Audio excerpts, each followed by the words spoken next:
guys, so kulimlim, katitigil na ng malakas na ulan. Ayan ang sitwasyon nga dito sa Zambales South. Ayan. Andito tayo sa Barreto. Ito po natin itong Debbie Mart. Ngayon, ayan na. Better Buy household appliances at saka pure gold yung ilalim. Ayan. Mura dyan. Pang-presyong kanyan. DIY. Ganun. Mura lang. Bumili ang asawa ko ng kuwan. Alam niyo na. Hanggat hindi pa nag-i-ending ang asawa natin guys, meron niyang monthly period. Yan. Kalala ng iba matanda na yung asawa ko, hindi bata pa yan, naluha pa yan. Meron pa yung monthly. Diyan na sa bibili, dito na kami.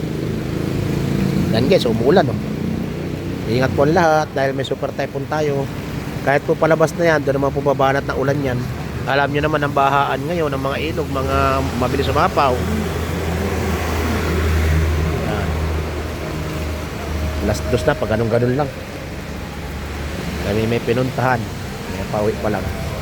Pure Gold Barreto. Yan guys, Olongapo City. Okay, pasok lang po, maluwag. Laging ginagamit yung daanan na yan. Ito maganda naman dito. Pag ayaw mo sa McDo, may Jollibee rito. Be happy. Doon ang Jollibee, meron din po rito Welcome Depot. Welcome Depot. Yan, branch yan ng Angeles. Yan. Ay, lumalakas na ulan guys. Baka parating na yung asawa kong tunay. At tayo nababasa. Hanggang dito na lang po muna guys. Mag-ingat po tayo lahat. Bye bye.